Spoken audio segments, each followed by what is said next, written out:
Muy buenas tardes a todos, Padre Carlos, Pío del Inmaculado Corazón, el Padre Carlos Pan. Gracias por haberme atendido. Padre, buenas tardes. Buenas tardes, ¿qué tal, Javier? ¿Cómo te va? Muy bien, gracias a Dios. Bueno, si le Me parece, alegro, comenzamos con una invocación al Espíritu Santo. En con mucho gusto. Adelante, Padre. el nombre del Padre, y del Hijo, y del Espíritu Santo. Amén. Ven, Espíritu Santo, llena los corazones de tus fieles, enciende en ellos el fuego de tu amor. Envía, Señor, tu Espíritu y Serán creadas renovarás la faz de toda la tierra. la tierra. Oh Dios, que has instruido los corazones con las luces del Espíritu Santo, danos de gustar todo lo recto y bueno y gozar siempre de tus celestiales consuelos. Por Jesucristo nuestro Señor. Amén. Amén. En el nombre del Padre, y del Hijo, y del Espíritu Santo. Amén. Muy bien, Padre. Bueno, Padre Carlos, gracias por atenderme. Acá Con mucho gusto. el Padre Carlos está en México, ¿no? Puntualmente, ¿en qué lugar de México está, Padre? Estoy en Tuxtla Gutiérrez, que es Chiapas, en la capital de Chiapas. La parte sur de México. Parte Esa sur, exactamente. parte complicada de Complicada México. y una parte muy pobre también, Mira. pero gente buena, muy buena gente. Bueno, para los que no conocen al Padre Carlos, el Padre Carlos es sacerdote católico, naturalmente, y quizás algunas personas lo conozcan por su actividad en cuanto a la espiritualidad, el trabajo incluso a nivel de la exorcística, ¿no? Del ministerio del exorcismo, pero es sacerdote que, si bien está en México, no es mexicano. ¿De dónde es usted, padre?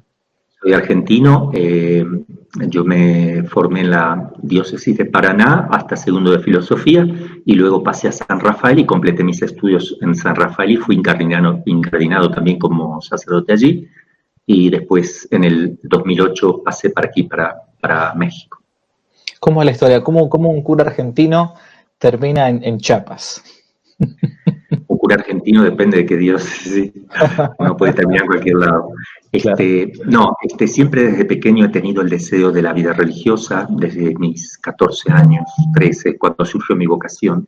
Siempre he visto la vida sacerdotal más tipo religiosa y siempre me ha quedado la idea de hacer algo por el corazón inmaculado desde esa edad de los 14. Yo me acuerdo, había visto una película de la Virgen de Fátima, estaba lloviendo, estaba dentro de mi casa con toda mi familia, a partir de ahí somos 8 hermanos, empezamos a rezar el rosario todos los días, no lo hemos dejado nunca, y empezaron muchas gracias en nuestra familia, y bueno, ahí surgió mi vocación, la de mi hermano sacerdote, que tiene un año más que yo, que está en Paraná, Entre Ríos, incardinado allí.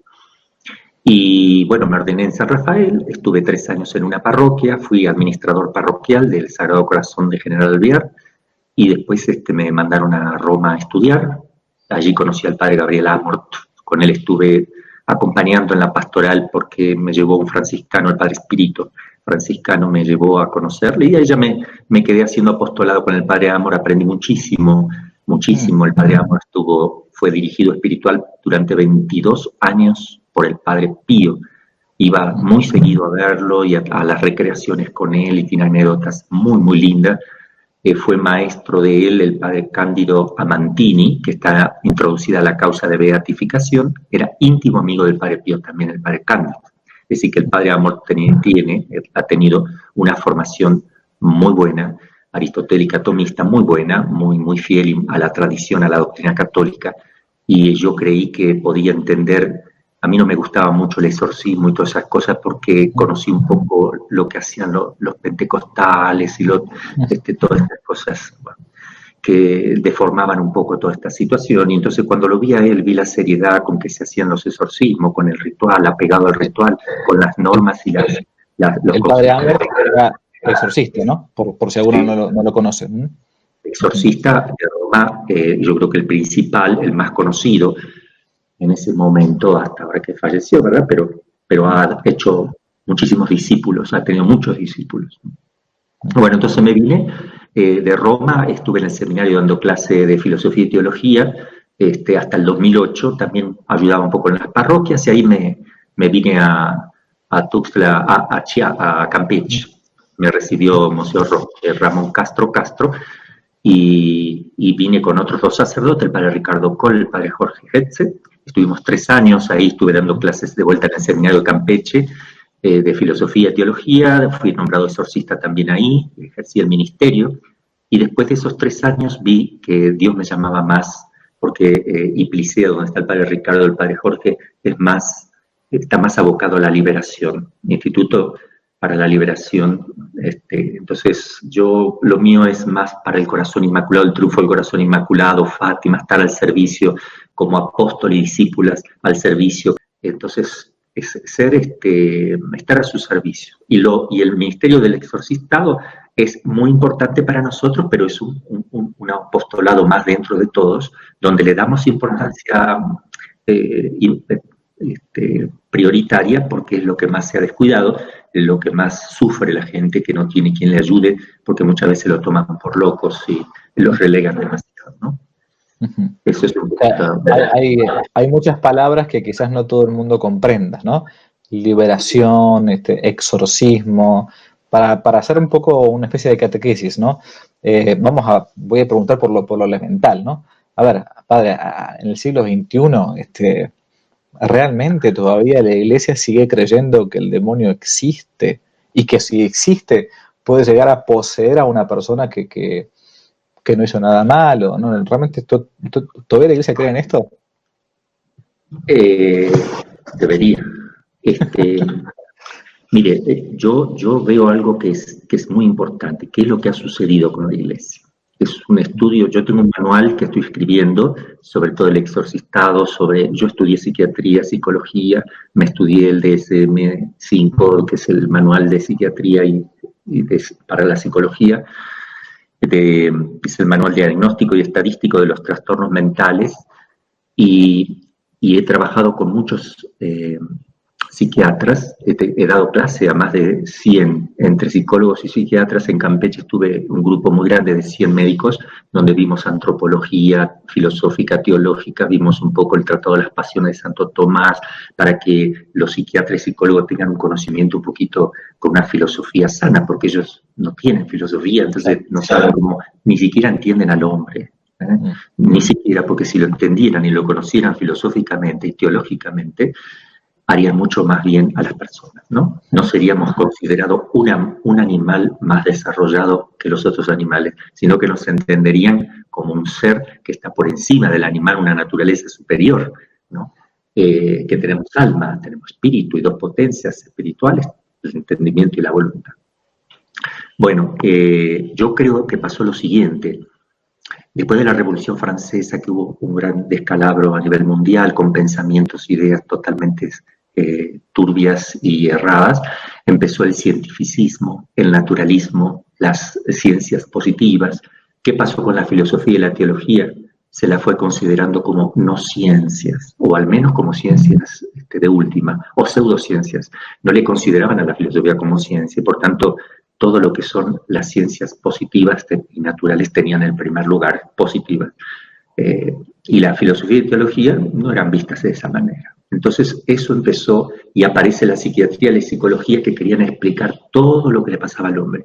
Como esto surgía con una fuerza muy grande, parecía que esté todo se explicaba desde el punto de vista científico natural, ¿no? Teología y filosofía fuera. Y entonces empezó a entrar como un complejo en la iglesia, sobre todo los pastores, que cuando uno hablaba de un poseso, entonces querían darle una explicación psicológica y una explicación psiquiátrica, exagerando un poquitito, porque los médicos no son quienes tienen que ver si es un poseso, ¿no? El psiquiatra tiene que ver si entra dentro del cuadro que él conoce, lo que está sucediendo con una persona, si le encaja en una de las enfermedades que ellos conocen, para darle una solución. O si no escapa, si escapa todas ellas, tiene que decir no sé lo que es, ¿verdad? Los psicólogos lo mismo. Cada uno en su campo, pero no son ellos los que tienen que decir esto es una posesión. Eso lo tiene que decir la iglesia. El que tiene la ciencia teológica tiene la capacidad de decir acá hay un poseso. Entonces él puede acudir a las ciencias auxiliares, en este caso la psiquiatría y la filosofía, pero no cualquier psiquiatra y cualquier filósofo, sino el que tenga una formación filosófica y teológica, que considere al hombre como un ser espiritual. Si no, mejor ni le consulte, porque ahí vienen los problemas después. Luego aparece una ciencia llamada la parapsicología, donde no es ciencia, sino una pseudociencia. ¿Qué es una pseudociencia? Es una bolsa de gatos donde meten todos los problemas, pero no explican partiendo de principios ciertos, no llegan a conclusiones no llegan a conclusiones ciertas partiendo de sus propios principios porque no tienen. Por ejemplo, la ovnilogía o la ufología, que es el estudio de los ovnis, que es un ovni, un objeto volador no identificado. Esto va dentro del estudio de los ovnis. Pero cuando se sabe qué cosa es, ya deja de ser objeto de esta ciencia. Por tanto, nunca tienen algo estable para estudiar. Simplemente meten en una bolsa. Eso es pseudociencia. Entonces, con la ovnilogía es un ejemplo muy práctico para llevarlo después a la parapsicología. La parapsicología mete todas las anomalías que se puedan meter, todo lo que psiquiatría y los psiquiatras, los psicólogos no saben qué, lo mete él adentro y trata de dar una explicación desde el punto de vista de una pseudociencia. Pero en realidad ellos, si están metiendo todos los problemas en esa pseudociencia, cuando saben lo que es, la deben derivar a su ciencia correspondiente. Si ven que es un problema psiquiátrico, no, esto es psiquiátrico, se lo tienen que dar al psiquiatra, esto es psicológico, se lo tienen que dar al psicólogo, esto es teológico, se lo deben dar al sacerdote. Entonces es una pseudociencia porque él no va a dar ninguna explicación, ni va a dar solución, ni llegará a conclusiones ciertas a partir de los principios. No sé si les he dicho algo. Entonces vino toda esta vergüenza y hay un teólogo, Conrado Balducci, muy bueno porque él estudió filosofía y teología aristotélica tomista, tiene una buena formación, pero él escribió varios libros, El demonio existe, Tratado de Demonología. Él mismo dijo, porque yo lo he escuchado en Italia hablando por televisión, nunca él ha tenido un caso de posesión, ni siquiera ha visto un caso, solo es un teólogo que habla en abstracto, a partir de principios nada más. Pero él tiene dos errores que son muy graves. Uno es que acepta la parapsicología como una ciencia, primer error, y ahí crea una gran confusión, entonces todos dicen así, esto es parapsicológico, como sacándose de encima los problemas. Y esto es grave, porque si nosotros estamos considerando que es ciencia, siempre vamos a tener problemas, no le vamos a ayudar a la gente así, ¿no? Y otro tema que él pone es que dice ahí que cuando uno tiene un maleficio que le han hecho por brujería, etcétera, uno de magia negra tiene que ir a consultar a alguien que tenga magia blanca para que le quite eso. No, eso no es así. No hay que ir a nadie, porque tanto la magia negra como la magia blanca, siempre lo mismo, son dos cabos distintos de una misma pinza, digamos, siempre está bajo el influjo del mal, digamos, ¿no? Entonces creo yo que este es el problema, el no poner las ciencias en su lugar, que ha creado esta confusión. Pero gracias a Dios, a partir de Juan Pablo II y después de Benedicto XVI, han restablecido todo este tema de concursos de formación. Yo estando en Roma lo veía, todo el esfuerzo que se ha hecho con los legionarios. En el colegio de los legionarios se hacían ahí los cursos de formación y le han dado muchísima importancia y por eso se ha levantado ahora todo este tema, está siendo más respetado y usado como debe ser. Creo que se ha hecho mucho bien. Y una persona puede estar posesa por algo malo que hizo o pude yo no haber hecho ninguna cosa mala y lamentablemente sentirme, bueno, de algún modo víctima de una posesión, de una obsesión. Es decir, puedo recibirlo de modo de arriba, digamos, porque alguien hizo algo antes respecto de mí, un trabajo, como a veces le dicen, o necesariamente yo tengo que haber hecho algo voluntariamente, como el juego de la copa, la ouija o esas cosas. Uno puede quedar poseso por no haber hecho nada, justamente porque no hace nada. Es decir, una persona que que es un ente, que no evita el mal nada más, no hace el bien, en ese sentido, una persona que se deja estar. El problema está aquí, que desde el momento que alguien vive como si Dios no existiera, está ya totalmente expuesto. No quiere decir que vaya a quedar proceso, pero está expuesto. ¿Qué quiere decir expuesto? Que si llueve y hace frío y te mojas, estás expuesto a una neumonía. No quiere decir que te la vayas a agarrar, pero estás expuesto, están todos los elementos expuestos.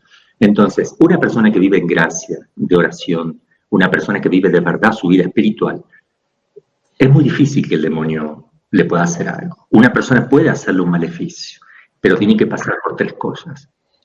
Que lo haga el maleficio, que lo sepa hacer, que el demonio lo quiera cumplir, porque el demonio es mentiroso e incumplidor muchas veces, y le hace mal a la persona que lo quiere hacer. La primera afectada va a ser la persona que busca hacer el mal, esa va a ser la primera persona. Y tercero, que Dios lo permita. Hay casos donde aunque la persona sea muy buena, Dios puede permitir, no porque le hicieron algo, o porque le hicieron algo, o si no, directamente que el demonio le moleste. Eso puede darse. ¿Con qué finalidad? Con la finalidad de una santificación, de ofrecer eso por la conversión de los pecadores. Lo digo porque tenemos el caso de Santa Gemma Galgani, que fue posesa, y su director espiritual, el padre San Germán de San Estanislao, era exorcista también. Entonces, él que era director espiritual, la exorciza varias veces, ella se tiraba encima de la gente, les escupía, todo lo que vemos nosotros, y le duró más o menos unos casi 15 días, todos los días y varias veces le hizo hasta que quedó liberada. Pero Jesús le había dicho, pasarás por una prueba muy fuerte que permitiré que te ocurra. Ella misma lo escribe, ¿no? Por ejemplo, estuvo posesa Santa María de Jesús crucificado, la arabita, carmelita, toda la vida, ella murió posesa. Nunca le hicieron exorcismo porque no se daban cuenta las hermanas tampoco, pensaban que era así nada más. Por ejemplo, ella estaba comiendo y veía gusanos, y eran de verdad, porque las hermanitas de al lado decían, mirá, te estás comiendo un gusano, no, pero está rico. Era muy especial esta hermanita, una santaza, y le hacía cosas terribles, ella no decía nada. Ella tuvo los estigmas de Cristo también, como una gracia, etcétera. Pero muchas cosas le pasaban, pero ella no decía nada, y a veces la veían a ella media rara y no le decían nada, porque pensaban que eran fenómenos místicos, pero era el demonio que la molestaba permanentemente, ¿no? Y murió así, no hay ningún problema, porque el demonio puede molestar el cuerpo, pero no quiere decir que pueda apoderarse necesariamente del alma, sino que puede hacer alguna travesura con la parte corporal. Cuando digo el cuerpo, hablo también de los sentidos internos y externos, memoria, imaginación, sentido común, cogitativa, todos esos elementos los puede tocar, puede combinar, puede jugar. Hasta ahí puede llegar el demonio. Hasta ahí. Por eso esto es muy importante para los que llevan una vida espiritual, porque uno dice, ¿por qué yo siento que el demonio me pone pensamientos malos permanentemente o que me vienen tentaciones? ¿Y por qué no veo las inspiraciones de Dios con esa fuerza como cuando el demonio me tienta? ¿Será que el demonio es más activo y que Dios sea menos activo? No. Lo que pasa es que el demonio llega hasta los sentidos internos, externos, la parte sensible, tratando de tocar las potencias indirectamente, que son en la inteligencia y la voluntad, que no puede tocar directamente, ni menos aún estar en el alma. Pero como es sensible, es lo que más sentimos, rápidamente lo percibimos, porque viene de afuera. Afuera y parece que de adentro, como nosotros a veces pensamos que de adentro, que yo lo estoy pensando porque se mete en los sentidos internos. En cambio, cuando Dios inspira, mueve, habla, porque es de fe que Dios habla, es de fe. Habla de mil maneras, no como estamos hablando ahora, pero que la oración es un diálogo, así está definido por la Iglesia, es diálogo, no monólogo. Por tanto, Dios te está hablando de alguna manera, que es muy importante descubrir. Ahora, ¿cómo hace Dios? Cuando viene un pensamiento lindo, te viene como si fuera tuyo, porque Dios está en el alma y Él mueve desde el alma, desde la esencia del alma, pasa por las potencias y puede tocar el sentido interno, incluso hasta te puede conmover, lo que sea, pero viene tan adentro, más que tú mismo, entonces te parece que es tuyo. Entonces ahí es cuando te equivocas. Cuando uno está predicando y le salen cosas muy lindas y digo, wow, qué linda idea que me va a venir, no se da cuenta que no es tuyo. O sea, reconoce que es del Señor y serás humilde, porque Él te pone esas ideas, aunque no te des cuenta. Sí, tú dices, no, pero no me llegó de afuera como el del demonio. Claro, porque vienen por vías distintas. Esto hay que entenderlo, se lo digo para los sacerdotes, religiosos, porque si no uno abandona la vida espiritual creyendo que Dios le ha abandonado. Y miren, hay un adagio chino, un dicho que dice, más ruido hace un árbol que cae que un bosque que crece. El bosque, ¿sabe lo que es? Un árbol que crece, te levanta con la raíz lo que venga.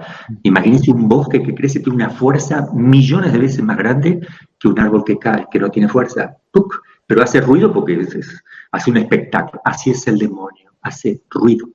Por eso, si uno está en el ruido, si uno está con música todo el tiempo distraído, eso le favorece al demonio, porque es su campo, el ruido, la parte sensible, quiere que estés embotado de sensibilidad, de cosas, de imágenes, entonces para él está en su campo. Cuando hace silencio, estás en el hábitat de Dios, ahí ya empieza, puede actuar Dios ahí, cuando ya estás en el silencio. Esto lo aclaro, está fuera de lo que iba a decir, pero creo que es muy importante en la vida espiritual, tratándose del demonio, porque nos quiere hacer creer que Dios no nos atiende, o nos quiere hacer creer que Él sí actúa y que Dios no. Dios actúa, es acto puro, ¿cómo no va a actuar? Es acto puro, siempre actuando.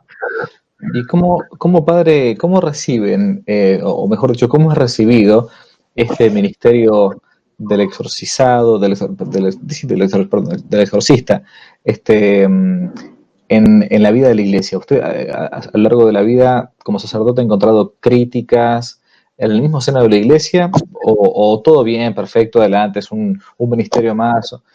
¿Cómo es recibido un exorcista, no? Medio como un bicho raro, como un loco. No, yo tuve la gracia en San Rafael de tener un grupo grande de sacerdotes que me ha ayudado en un caso tremendo que ha surgido ahí, del cual yo he viajado a Roma para hablar con el padre Amor. De este caso, él dijo, yo nunca tuve una cosa tan grande, un caso tremendo, de muchos fenómenos extraordinarios, muchísimo, de todo tipo. Hasta lloraban las imágenes, se llenaban de aceite, todo, porque el demonio puede hacer también esas cosas, ¿verdad? Puede ser de Dios o no. El demonio también podría llegar a imitar alguna cosita así.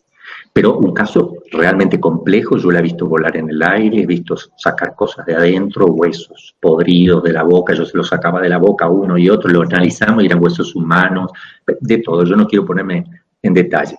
Ahí no tuve, sí, algunos siempre aparecen algunos celos y cosas así, ¿verdad? Pero después yo no le doy importancia. Yo trabajé en el ministerio del exorcistado en San Rafael tranquilamente con muchísimos casos.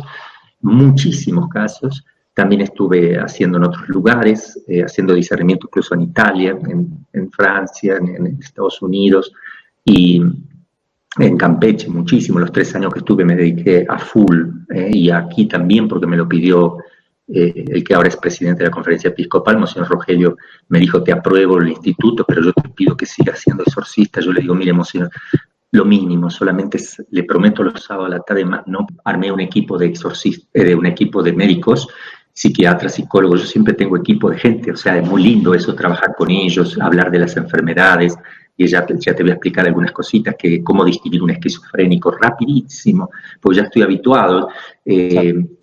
Por ejemplo, la Iglesia dice que un sacerdote no crea fácilmente, que haga uso de las ciencias auxiliares, ¿verdad? Que es la psicología y la psiquiatría, más la psiquiatría que la psicología, porque encontrar un psicólogo bueno es muy difícil, ¿eh?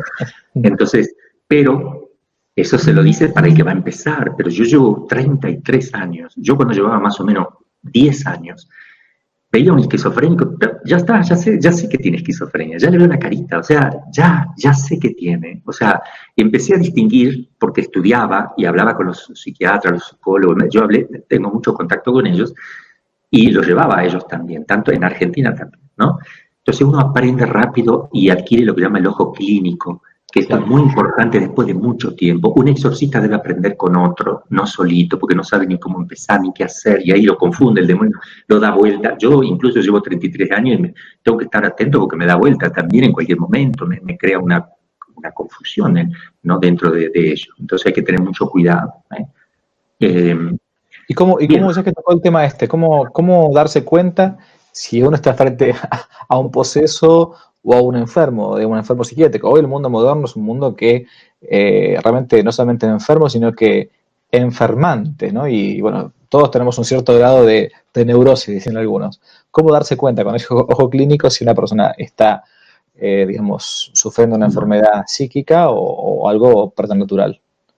Bueno, en primer lugar hay que aclarar para la gente, ¿verdad? Que no es no es la persona que dice, padre, tengo un problema, no es ella, si sospecha alguna cosa que le está pasando, puede hablar con un sacerdote, ¿verdad? No, pero no tiene que pensar que está poseso primero, no de entrada pensar así, sino que hay que verificar esas cosas. ¿Cómo hago yo? A ver, ¿cuáles son las enfermedades que se pueden confundir con la posesión según los psiquiatras? O sea, yo les voy a decir, cuando un psiquiatra, si llega a ver un poseso, supongamos que el poseso va directamente a un psiquiatra, o el que tenga una vejación, que es otra cosa, no es cuando el demonio ya lo toma con toda su facultad, sino que tiene molestias en el cuerpo, cuando uno le hace oración, vomita, tiene ciertas cositas que le pasan. Y también la obsesión diabólica son pensamientos totalmente desproporcionados, que no es el TOC, trastorno obsesivo compulsivo, que es otra cosa. Entonces, por la temática uno se va dando cuenta. ¿Qué pasa cuando entonces va una persona de esta al psiquiatra? El psiquiatra mira y dice, y trata de meterlo dentro de lo que él conoce, o va a decir que es epilepsia, o le va a decir que es esquizofrenia, o le va a decir que es histeria, puede ser que le diga que es una bipolaridad o un TOC, o puede ser que le diga que es paranoia o paranoia esquizofrénica, que está combinada, son las posibles. Entonces, ¿cómo sé yo? A ver, viene una persona y me dice, padre, yo he ido al psiquiatra ya y me ha medicado para esquizofrenia y sigo igual, entonces fui a otro, y fui a otro, y fui a otro, y fui a otro, y me siguen medicando, uno me dio por paranoia, otro por esquizofrenia, y a ver, yo le pido los estudios, los leo, los veo.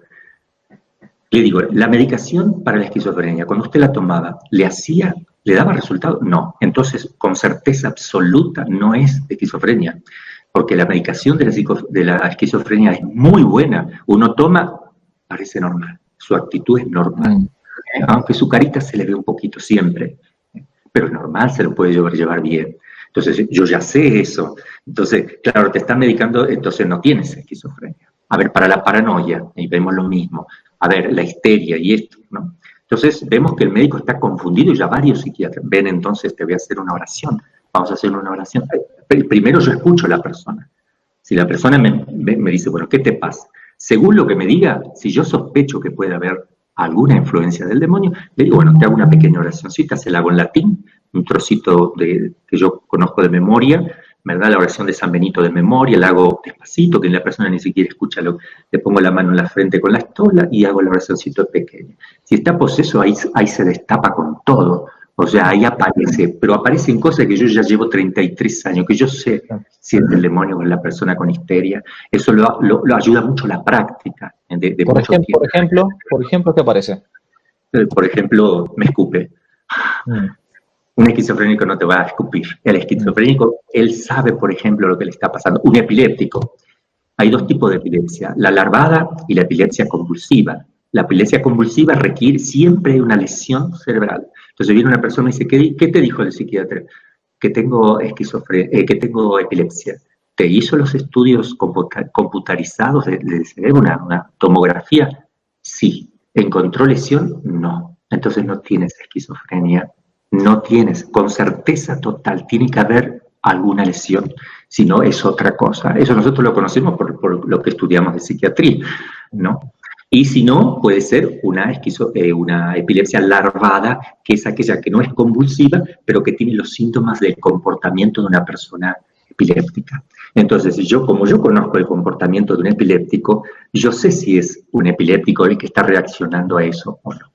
Si me habla con otro idioma, si cambia la voz, si me escupe, si empieza una temática con una lógica que no sale de esa lógica, o sea, la lógica es perfectamente teológica. Yo me doy cuenta que no estoy hablando con una persona que imita ni con un loco. El loco puede hablar del demonio, puede salir con otra cosa que es incoherente, que no va con la lógica permanentemente. Después el uso del agua bendita, de las cosas sagradas. Yo pruebo con un agua bendita y pruebo con un agua que no es bendita, con los mismos recipientes, son iguales, pero yo sé que a la mano derecha tengo uno, a la mano izquierda tengo otro. Tengo muchos elementos para discernir cuando dudo. Eso lo hacía más al principio. Ya después de 15 años, ya directamente no hago esa porque es muy claro para el que está metido en este asunto, que lee, trabaja. Es la experiencia que tiene uno. Y que tengo los psiquiatras al lado, los psicólogos, yo los hago salir, y hablo con ellos, vemos, padre, no, hasta ellos, a veces yo digo, no, esto no veo que sí, padre, esto sí, me parece que sí, que sí te parece, sí, vamos a volver a insistir, vuelvo a hacer otra oracióncita, pero lo que hacemos cuando viene una persona así, lo que debe hacer un sacerdote, a ver, viene una persona, le vamos a traer una persona que creo que tiene el demonio, no se asusten, no, el demonio, él tiene miedo de nosotros, en primer lugar, es al revés, y si nosotros le tenemos miedo a él, entonces él toma coraje, tiene fuerza, se levanta él con una fuerza impresionante. No tenemos que tener miedo. Viene y algunos dicen, qué caso raro, no, llévenlo al psiquiatra. Sin haberlo visto, sin haberlo atendido, uno es pastor. O sea, él necesita una ayuda espiritual, tenga posesión o no, o sea, un loco. El loco también necesita que lo atiendan, un esquizofrénico necesita que lo atiendan, que le hagan una pequeña dirección espiritual, que le hable a la familia, que lo acerquen a los sacramentos. Yo los hago confesar a todos. Le digo, bueno, ustedes van a venir, primero lo atienden mis secretarios, que uno es psicólogo, el otro es psicopedagogo, son los que atienden las llamadas y le dicen, bueno, mire, le mandamos una hojita ¿Qué tiene que hacer antes de venir a atenderse con el Padre? Una confesión general de todos sus pecados. Durante un mes entero tiene que estar rezando el rosario, ir a misa, todo eso le exigimos para que yo lo pueda atender por primera vez y dejar la vida de pecado.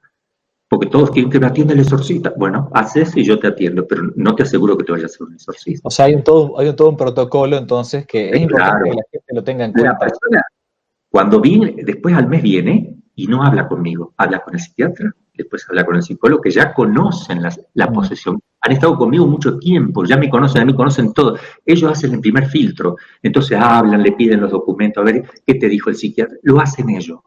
Después que dice el padre, este sí, me parece que sí, es para que lo atienda, ¿ok? Este también, ellos me lo filtran. Ahí recién llegan. Cuando llegan, les pregunto si han cumplido con la vida espiritual. Yo tengo una ficha de los médicos, ahí lo leo, perfecto. Le pido que me explique ahora personalmente a mí qué le sucede, pero están también los psiquiatras, los psicólogos y el equipo de gente que tengo para sostener, ¿verdad? Que hay mujeres y varones, según si es mujer o varón el que atiendo, son los que sostienen, por pudor. Claro. Y ahí sostienen, perdón, por la gente que nunca estuvo en un exorcismo, yo me he tocado estar al menos una vez, fue la experiencia quizás más fuerte que viví como sacerdote, justamente en México, con el padre Col en Campeche. La gente que no entiende, que sostiene que porque la persona que realmente está posesa tiene una fuerza descomunal, la verdad la verdad que nunca había visto algo parecido. Y la verdad se los digo en la cara, medio, ¿qué será esto? ¿No? Así como sacerdote, le soy franco. Y fue un crecimiento en la fe enorme tener esa experiencia. Y yo estaba presenciando simplemente el exorcismo. Lo único que hice en ese momento fue leer el Evangelio que me pidieron como sacerdote. Y los que sostienen lo que dice el padre es aquellos que tienen que estar sosteniendo el cuerpo. Eran 6 personas con una chica de 15 años más o menos, porque tiene una fuerza que era imposible de parar. Por eso lo que él dice que eran mujeres o varones, en ese caso eran mamás, la mamá de la chica y su hermana, era porque tiene que tenerla en todo su cuerpo, ¿no? Entonces, es eso. Está bueno que usted plantee esto, padre, porque a veces la gente cree que, cuando uno va al cura, a un exorcista, de entrada la iglesia va a decir esto está endemoniado, lo que sea. Entonces, no, hay un montón de razones prudenciales y Esto que hacemos, este filtro, esto es muy importante que lo sepan también, porque nosotros hacemos estudios científicos. El exorcismo es un sacramental de la iglesia. Da lástima que el sacramental más importante no se lo estudia en los seminarios, los sacerdotes no tengan ni conocimiento de eso. Es vergonzoso, es realmente vergonzoso. Tenemos que conocer todos los ritos, todos los sacramentales de la iglesia, porque eso es la iglesia. La iglesia no es casi todo menos esto, la iglesia es todo. Entonces es importante, y es un ministerio muy importante, es un mandato de Cristo, ¿verdad? Que le ha dado a los apóstoles. Y curar enfermos. Curar enfermos, la iglesia Cristo mismo estableció un sacramento de la unción, y la iglesia hace uso de ese que instituye Cristo justamente para los enfermos, cuya función primaria es el bien espiritual, el alivio, el perdón de los pecados y preparar el alma para alcanzar la vida eterna. Pero tiene un efecto secundario que es la sanación también. O sea, el sanar enfermo, la iglesia lo tomó con un sacramento cuyo efecto secundario lo estás realizando. ¿Y cómo hace para expulsar demonios? El sacramental del exorcismo. Se ha dejado, pero son los dos elementos que siempre han estado, y la predicación del reino y la llamada a la conversión, que eso la iglesia hoy dudo que estemos llamando a la conversión. Hoy dudo que la iglesia esté en esto está fallando. Yo pensé que este punto nunca se iba a fallar, porque digo, al menos predican la conversión, que se bauticen todo el mundo, y que se convierta, en el que se bautice, que se salvará, el que no se condena. Lamentablemente parece que ahora, si uno quiere convertir a alguien, le está faltando el respeto a la persona, está atropellando sus derechos, su libertad, pero es una barbaridad, porque uno no tiene que imponerle al otro, lo convierte porque le habla de Cristo. La conversión, ¿qué es? El alma que se enamora del Señor, de Cristo que ha muerto por él y que abre las puertas del cielo. Eso es la conversión. No hay ninguna violación de nada aquí. Yo violaría el mandato de Cristo. La última pregunta, sí. Padre, si lo saco del tema del exorcismo y pasamos a otras que tenía. Brevemente, muy cortito, ¿cualquier sacerdote puede ser exorcista o hace falta que el obispo nombre a un sacerdote para que sea exorcista? La iglesia distingue dos cosas. El exorcismo solemne, que solamente lo tiene el obispo por ser obispo, y el obispo solo, por ser obispo y tener él el poder, lo puede delegar a quien él quiera. Entonces, para hacer este exorcismo solemne, ¿qué significa? Que lo haga la iglesia a través de uno. Es la iglesia, es el poder mismo de la iglesia. Para que eso se produzca y de verdad sea el poder de la iglesia y no sea una imitación, tiene que ser con permiso expreso por escrito o cada caso también de palabra del obispo. Pero uno puede, sin el permiso ese, puede rezar por las personas. Hacer un Padre Nuestro es una oración de liberación. Líbranos del malo, del malo. Cualquier cosita que uno rece pidiendo que se aleje de una persona el demonio y que Dios le habite en su corazón, que se alejen los males, etc. Eso es un exorcismo en sentido genérico, pero no es el exorcismo solemne. Mejor llamarle, para no confundirlo, se le suele decir oración de liberación para que no se crea que es un exorcismo. Esa palabra la usa la iglesia con el nuevo ritual, pone oración de liberación para que uno haga en su casa y tiene en el ritual del exorcismo para que uno, la persona afectada y los familiares tengan para rezar en su casa, oración de liberación, letanías y todo pidiendo la liberación de la persona. Es decir, la iglesia acepta ese lenguaje. Para nosotros es un poco duro, feo por la teología de liberación, nos queda una cosa media fea en la cabeza, ¿verdad? Pero es una manera de usar esa palabra para no confundir del exorcismo en general y no confundirlo con el solemne. Perfecto, ¿okay? Clarísimo.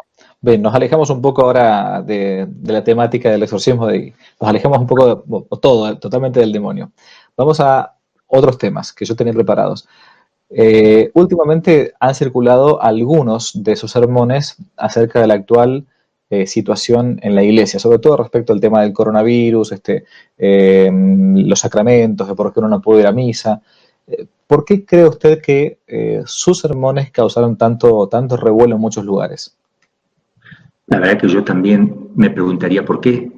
Nunca me imaginé que esto iba a ser así. ¿Será que nadie dice nada? ¿O son pocos? ¿Qué hice yo? Leí el código y el catecismo. Y lo expliqué. ¿Qué fue lo que dijo? ¿Qué proponía? Hablé de lo que es el laico en la iglesia. Es un sacerdote no ministerial, no está ordenado sacerdote. El sacerdocio común de los fieles hacen presente a Cristo a través de sus acciones cotidianas. Por eso son sacerdotes y participan del sacerdocio de Cristo. Ojo que se distingue del sacerdocio ministerial, no de grado, no solo de grado, sino sustancialmente. Digamos, son cosas totalmente distintas, ¿no? Pero tienen el sacerdocio de Cristo participado. Ellos son responsables, los laicos, como iglesia. Dios le va a pedir cuenta, le va a decir, a ver los talentos si lo has reproducido. Tú tenías que amar a la iglesia, cuidarla, sanar a la iglesia, ungirla con aceite, decir, las llagas que tiene la iglesia por todos lados, ¿qué has hecho por ella? ¿Cómo ayudas a tu iglesia? ¿Cómo defiendes el culto a Dios? ¿Cómo defendiste el culto de Dios? El que me niegue delante de los hombres, yo lo negaré delante de mi Padre. Es decir, preguntará al Señor a los laicos también. ¿Tú me has reconocido? ¿Tú me has defendido? Sí, un pastor no te quería... Él erró en su juicio. Tú veías que estaba errado, porque un pastor puede errar. No tiene la infalibilidad, puede errar en su pastoral. No hay ningún problema. Eso lo sabemos, todos podemos errar. Entonces, que un laico vea, pero acá Monseñor a lo mejor no se da cuenta. Yo voy a ir a hablar. Voy a escribirle, a ver, Monseñor, por favor, tiene total derecho. O sea, porque los obispos están al servicio de los laicos. Los sacerdotes también están al servicio de los laicos, de la iglesia, pero de los laicos también. Ellos tienen derecho a ser asistidos por nosotros. Entonces, se creó un clima que parecía que si un laico levantaba el dedo para hacer una pregunta, lo tachaban de desobediente, de crear confusión en la iglesia, de soberbio, de maleducado. No, por favor, eso creo que es importante. Entonces yo leí el Código de Derecho Canónico, leí el Catecismo de la Iglesia Católica, los puntos donde habla de la importancia que el laico, ¿verdad?, tenga libertad en la iglesia para actuar también. Y hay que obedecer, dice el Catecismo, a Dios antes que a los hombres. Y yo estaba viendo que la iglesia, en general, no en todas partes, pero sí en general, como que se estaba supeditando, bajando la cabecita demasiado al gobierno político. Entonces hay que tener cuidado, porque la iglesia es autónoma, la iglesia está por encima, la iglesia tiene realidades que trascienden lo temporal. Deberían ser los políticos, los gobernantes, que le dicen a la iglesia, recen, aclárennos, háblenos de la fe, háblenos de la vida eterna, en este momento denos algo que nos asista, porque nosotros no sabemos, los médicos hacen lo que pueden, pero no somos Dios. Pero parece al revés, como que la parte humana es la que da la última respuesta en una situación de crisis. No, siempre lo dio la Iglesia. En situación de crisis siempre la Iglesia levantó la bandera, siempre la Iglesia fue adelante, hasta tal punto que ahora Donald Trump dicen que es el número 1 de la lucha contra el aborto. El número 1, y la Iglesia no es el número 1, no fue nombrada. No fue nombrada, no se escucha. El número 1 en defender la ideología, en no permitir el ingreso ni que se propague la ideología de género. El número 1 también en luchar contra el marxismo y el comunismo. Claramente lo rechaza y habla del nuevo orden mundial. La Iglesia, ¿dónde está? Ya, la Iglesia, perdón, yo dónde estoy. Nosotros como Iglesia, pues yo no le echo la culpa a ningún obispo en concreto, Yo simplemente digo, nosotros como Iglesia estamos fallando, tenemos que ser la número 1. Entonces, eso quise explicar, que tenemos que dar la vida por Cristo, tenemos que estar dispuestos a morir sin miedo. Todos vamos a rendir cuenta. Yo me gustaría entonces, cuando yo di este sermón, se enojaron algunos un poco. Yo digo, bueno, yo en conciencia hablé. Me gustaría que escuchemos, si es posible, al cardenal Juan Sandoval Íñiguez, que él habló justamente de esto, porque le llegó también a él cartita de los laicos que con mucho respeto y cariño pedían que por favor se viera la manera de poder acceder, aunque sea, o sea, que hagan un esfuerzo nada más, pero con mucho respeto, con obediencia. ¿Está ahí para pasar ese...? ¿Cómo no? Ahora, ahí lo escuchamos. Muy estimados amigos, me sorprendió la respuesta desagradable, agria, que algunos eclesiásticos dieron a la petición de los laicos. Los laicos pedían poder acercar los sacramentos, poder comulgar, poder asistir a misa. Y algunos eclesiásticos, presbíteros, párrocos, monseñores, un arzobispo y hasta un cardenal dieron respuestas un poco agrias. Los tacharon de desobedientes, transgresores de la ley. Entonces, no han transgredido la ley, pidieron a las autoridades legítimas, que son los obispos, y causantes de divisiones, los que crean confusión, faltos de visión eclesiológica, ¿no? Ya sacaron la palabrita esa, pues vale mucho, ¿verdad? Sacramentalistas, si no han comulgado, por amor de Dios, en tres meses casi. Necios, eso les dijeron, necios, tercos, faltos de formación, pueblo desobediente, pueblo soberbio, el de México, así lo catalogaron algún monseñor por ahí. Son las ovejas que quieren mandar a los pastores. No, si no están mandando, están pidiendo. No están disponiendo, ellos están pidiendo. La mala intención de ir desgastando a la jerarquía. Hasta eso le encontraron una mala intención. Y poner en tela de juicio la autoridad de la iglesia. Pues si están recurriendo a la autoridad, ¿cómo la ponen en tela de juicio? Los que reniegan del obispo, reniegan de la fe. Sí, renegar del obispo y renegar de la fe son dos cosas distintas. El obispo es un servidor, la fe es lo que Dios nos ha dicho que aceptemos en el corazón y en la mente, es otra cosa. Es una petición muy razonable. Yo creo que el grito de aquellos mártires de los tiempos de Juliano el Apóstata atraviesa los siglos y llega hasta nosotros. Aquellos mártires gritaban, sine dominico no podemos, sine dominico non possumus, sin la Eucaristía del domingo no podemos. Yo creo que permanece todavía en muchos de nosotros clérigos la idea de que los laicos son cristianos de segunda, menores de edad, que no tienen ningún derecho, ninguna voz en la iglesia, y los que así pensemos andamos atrasados. El Concilio Vaticano II hace ya 60 años, le reconoció a los laicos su estatuto de pleno derecho de cristianos, por el bautismo. Los laicos, como nosotros los clérigos, por el bautismo somos hijos de Dios. Por el bautismo somos hijos de Dios, miembros del cuerpo de la iglesia, que es Cristo. Del cuerpo de Cristo, que es la iglesia. Herederos de la gloria, igual que nosotros los clérigos. Y claro, candidatos al cielo, si trabajamos, ellos y nosotros, cada quien en lo suyo por extender el reino de Dios. Además, el Vaticano II hizo un documento sobre los laicos y después siguieron extraordinarios documentos de los sumos pontífices sobre el laicado, que nos enseñan que los laicos tienen derechos y deberes en la iglesia y que nosotros los clérigos tenemos que respetar su dignidad, sus derechos y también el derecho de opinar, no en cosas de fe porque a lo mejor no están preparados, pero sí en muchas cuestiones que atañan a la inserción de la iglesia en el mundo y a la difusión del evangelio en el mundo. En eso pueden estar más informados que nosotros. Tienen el derecho, por lo tanto, de pedir, de opinar y de expresar su pensamiento. Y nosotros tenemos la obligación de escucharlos y pedirles consejo en muchas cosas de las situaciones mundanas que para nosotros son desconocidas, que para los clérigos son ajenas. Ellos lo saben y tenemos que preguntarnos.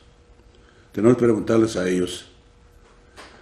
Yo creo que tendríamos que alegrarnos de esta petición que han hecho los laicos de querer comulgar, de querer recibir a Dios, al hombre espiritual. Saben que la solución en último término de este y otros problemas que puedan venir, la solución está en manos de Dios. Nos había de dar tristeza que los laicos dijeran, qué bueno que cerraron los templos, qué bueno. Así ya no tenemos obligación de ir a misa ni nada, que bueno, ya nos vamos a descansar más a gusto los domingos. A los obispos y demás sacerdotes, yo les pido que reconsideren esta respuesta que han dado y me da tristeza que así hayan respondido. Y a los laicos les digo que están en su derecho, que con comedimiento, con respeto, pidan. Si no se puede, pues ni modo, pero si se puede, que se lo concedan. Bueno, primero tenemos que entender algo, para que todos los laicos sacerdotes, creo yo, que quiero hacer un pequeño aporte también en esto, ver a la iglesia, lo que es la iglesia. La iglesia es Cristo. Él es cabeza de la iglesia, pero es la iglesia, es la cabeza. La iglesia es María Santísima. Ella es hija y es madre de la iglesia, es miembro de la iglesia también.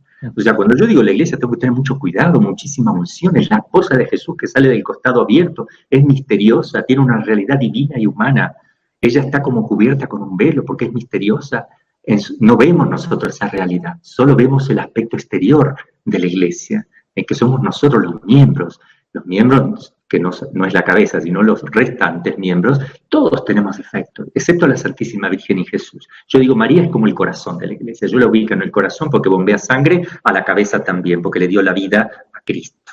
Es la que le dio la carne y la sangre, y ella bombea sangre a la cabeza y a los miembros. Es mamá de Cristo, por tanto, y mamá de nuestra. Yo la ubico en el corazón. Para mí ella tiene ese órgano, y Cristo la cabeza. Los restantes miembros, nosotros. Ahora, el beato Palau Quer, que quisiera que lo conocieran, es un exorcista de primera, un carmelita español que fue perseguido, tuvo visiones, tuvo persecuciones, tuvo una alta mística, fue un gran asceta también y un gran contemplativo. Él escribe cosas muy lindas, entre ellas un escrito que dice mis relaciones con la iglesia, la relación con la iglesia. Y yo quería leerles, son 3 pasajes muy lindos para que vean cómo trata él a la iglesia. Dice así: Dios escribió con su propio dedo en las tablas de mi corazón esta ley: amarás con todas tus fuerzas. Y esta voz eficaz creó en él una pasión inmensa, la que se hizo sentir desde mi infancia y se desarrolló en mi juventud. Yo, joven, amaba con todas mis fuerzas porque la ley de la naturaleza me impulsaba con ímpetu irresistible. ¿Qué amaba yo? ¿Quién era la cosa amada? Si tu amada es una deidad y la has visto en el claustro, vete enhorabuena al claustro y cásate con ella. Separado del mundo, retirado en el convento, pregunté por la cosa amada, la busqué, y quién tal cosa pensara. La buscaba en las austeridades de la vida religiosa, en el ayuno, en el silencio, en la pobreza. La busqué y la encontré. Vi a mi amada y me uní con ella en fe, esperanza y caridad. Su presencia satisfizo mi pasión y con ella yo era feliz. Su belleza me bastaba. Dios y el prójimo, o sea, la Iglesia Católica se me apareció tan bella como una divinidad. como una divinidad. Si Cristo es la cabeza, es divina la iglesia. Atención.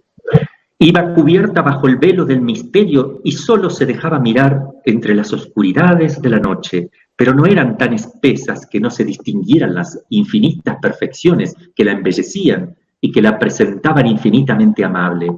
Con ella encontré mi dicha y felicidad. Yo era feliz. Era yo joven de 23 años. Vino la revolución de 1835. Encendió mi claustro, porque él le prendió fuego al claustro y se salvó saliendo por la ventana. Tuvo todas estas persecuciones, lo quisieron matar muchas veces. Encendieron mi claustro y eran tan vivos mis deseos de ver a mi amada, quería morirse para ver a la amada, a la iglesia en todo su esplendor, a Cristo y todos los miembros en el cielo, porque la iglesia está en el cielo, también la iglesia triunfante.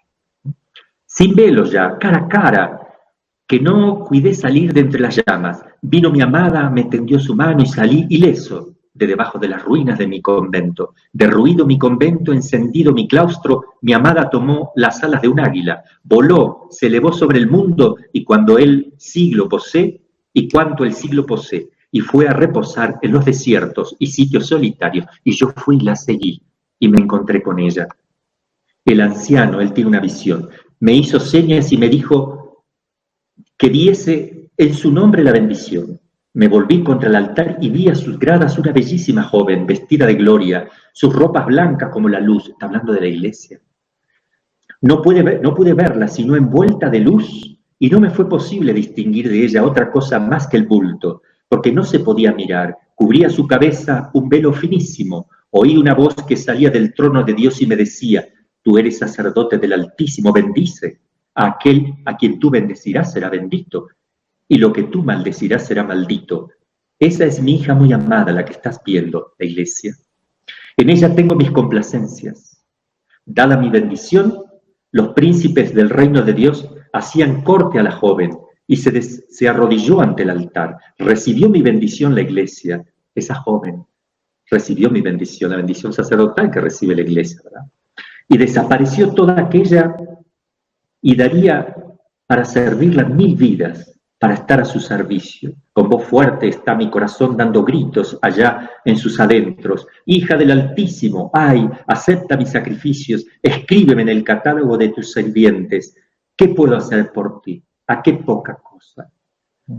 Bien, es un lenguaje un poquito también español de esa época, pero muestra a la iglesia como una joven. Él se enamora de la iglesia, el sacerdote se tiene que desposar. Este anillo que yo llevo aquí es el desposorio con la iglesia, ¿verdad? Y también con la Santísima Virgen, que eso, porque le servimos a ella, con Cristo, la iglesia, la Santísima Virgen. Pero nosotros cuando hablemos de la iglesia, por favor, hablamos de los miembros en general y nos incluimos todos. No podemos hablar mal nunca. Y el Papa es verdadero Papa, sucesor de Cristo, de San Pedro, auténtico, es el vicario en la tierra, el dulce Cristo en la tierra, y cada vez que tenemos que hablar de él, debemos hacerlo con sumo respeto y cariño. Amar lo que está ahí escondido, no amar un granito que tenga ahí. Lo exterior no es lo interior, lo que representa. A eso lo amamos, porque es la cabeza. En cuanto al punteo de iglesias, creo que quedamos muy, muy, muy claros. Lo voy a aprovechar un poco más, ya que estamos todavía en línea, y es lo siguiente, que al estar en México, que está en un país que se declara más o menos el 99% católico y 100% guadalupano. Y ese amor que se transmite por la Virgen Santísima, esa devoción al corazón inmaculado de la Virgen Santísima, bueno, creo que es el que debería estar en todos nosotros, los católicos, ¿no? Puntualmente, hay gente que quizás confunde este amor a la Virgen o esta devoción mariana con una especie de sentimiento folclórico o religioso. De hecho, puede haber, yo lo he visto en algunos países, que tanto son devotos de la Virgen Santísima como de San la Muerte, o de digamos, de falsificaciones o de ídolos, ¿no? ¿Cuál es el verdadero equilibrio que uno debe realmente mantener, sobre todo cuando es devoto de la Virgen Santísima, puntualmente de los santos, y también reconocer que arriba de todo está Dios, ¿no? Porque a veces si no se nos puede confundir un poco la cosa. Mira, Javier, yo creo que después de la cristiada, cuando entregaron las armas los cristeros por una falsa interpretación. Hay una cosa muy extraña, que mataron inmediatamente todas las cabezas, se entregó todo al gobierno, el gobierno obligó a la iglesia a meterse en la sacristía, no le dejaban salir, hacer procesiones, ni estar en los colegios, ni enseñar, ni catequizar, solo la misa. Entonces, llevamos muchos años aquí, donde el laico no hace nada porque no puede, se acostumbraron a estar adentro de una sacristía y recibir la misa, misa, misa, misa, y Guadalupe, Guadalupe, Guadalupe. Pero se dejó de evangelizar, en los colegios se dejó la presencia sacerdotal, porque no le dejaban dar clases, casi como tenemos nosotros en la Argentina, que uno quiere enseñar catequesis, nada, estaba prohibido eso, hasta hace poco, ¿verdad? Hasta la época de Fox, cuando vino Juan Pablo II, que levantaron, yo andaba con hábito y todavía no se podía usar hábito porque había una pena, una multa, pero tuvieron que sacarla porque si no el Papa tenía que pagar una multa. Bueno, ahí hubo un cambio bastante grande, se sacaron muchas cosas, ¿no? Pero hasta ahí, que se acostumbró el pueblo es guadalupano pero poco cristiano, esa es la palabra, es guadalupano pero poco cristiano, es una devoción a la Virgen de Guadalupe más de los sentimientos, más de una tradición sin fundamento y más de un folclore también, donde se hacen muchas cosas, se la quiere pero sensiblemente, no tiene contenido ese amor. Ustedes saben que no se puede amar lo que no se conoce, por tanto llega al plano de los sentimientos ese amor, porque no puede transformarse en un amor real, en un amor espiritual real, porque no hay verdadero conocimiento de la doctrina católica. Entonces a México le está faltando la catequesis, le está faltando el conocimiento de la fe, le está faltando la evangelización y salir a las calles, a hablar. Yo veo, ¿no?, con total respeto por todos mis pastores aquí, pero yo veo que les ha influenciado eso, como tienen miedo al gobierno, como que no se animan, porque por ejemplo el tema del aborto, la iglesia de nosotros está mal, tenemos miedo al COVID-19, de morirnos. Morirnos no es un pecado, matar es un pecado. Entonces tenemos que evitar el pecado, que maten niños inocentes, más que morirnos del COVID-19. Porque se había dicho que si tú contagias a otro, pecas contra el quinto mandamiento. Por favor, pecas contra el quinto mandamiento si no haces algo para que dejen de matar a los niños inocentes. Ahí cometes un pecado, porque eres cómplice, porque tienes el poder de hacerlo. Y llevamos cuántos años, no hemos hecho nada. Nada se hizo. A nivel mundial me digo esto. ¿Por qué la iglesia no triunfó con ese punto? ¿Dónde está el poder? ¿Cristo tiene ese poder? Claro que lo tiene. Somos nosotros los miembros defectuosos. Somos nosotros la falencia que tiene Cristo en este momento. Nosotros, porque si nosotros rezamos, hacemos penitencia y ponemos los medios prácticos, vamos a los hospitales, hablamos con los gobiernos, sí se hubiera sacado la muerte. Así como cuando le dicen algo a un judío o a un musulmán y le cortan la cara, le tienen miedo, porque entonces no le dicen nada. A nosotros nos pasan por encima, porque tenemos que ser astutos como serpiente, no solo manso como palo. Entonces ese tema lo tenemos que aprender. Iglesia militante, no vegetante. Son dos palabras distintas. Entonces ese tema es muy importante. Aquí en México la realidad es un poquito así. Tiene gente fabulosa, gente muy buena. Yo tengo gente maravillosa. A mi obispo lo quiero muchísimo, muy buen obispo. Hay sacerdotes muy buenos en todo México, pero nos está faltando aquí ese aspecto de la formación y de la militancia, porque somos sacerdotes que estamos esperando que llegue alguien, pero no salimos en busca de nadie, porque se creó esa tradición aquí, esa idea. Eso creo yo que es la realidad de México. Bueno, voy ya finalizando. Usted ha dicho una cosa que es, cuando se fue a México y todo, fue puntualmente por algo bien concreto, es decir, por seguir un secreto que Dios tenía con usted, ¿no? Es decir, puntualmente esto que Dios le estaba pidiendo en conciencia, ¿no? Y después, bueno, terminó siendo de algún modo fundador de una pequeña comunidad religiosa, ¿no? Con todo lo que eso implica al día de hoy, porque la verdad es que hoy por hoy fundar una nueva comunidad religiosa capaz que no tiene muy buena prensa, ¿no? Sobre todo por los problemas que han tenido varios fundadores en los últimos años, ¿no?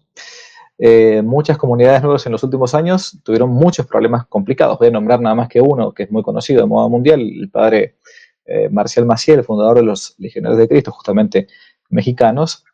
Y uno de los problemas fue que en vida ya era idolatrado, como diciendo, bueno, el gran padre fundador, ¿no? Y esto sucedió con otros también institutos religiosos. ¿Cómo hacer, en el caso suyo, para transmitir a los religiosos que un fundador es una persona más que simplemente secundó una gracia para armar algo nuevo en pos del bien de la iglesia y de las almas.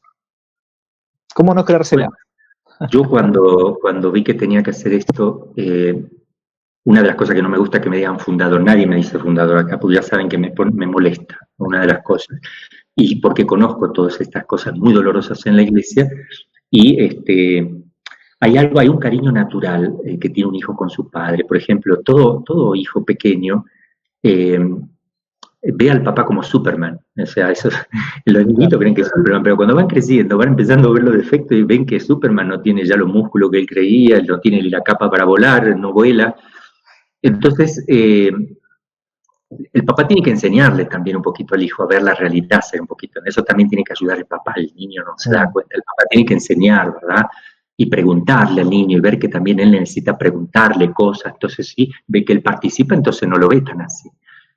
Entonces, una de las cosas que nosotros hacemos es, todo lo pasamos por el consejo de religiosos, tanto de varones como de mujeres, y la tercera orden.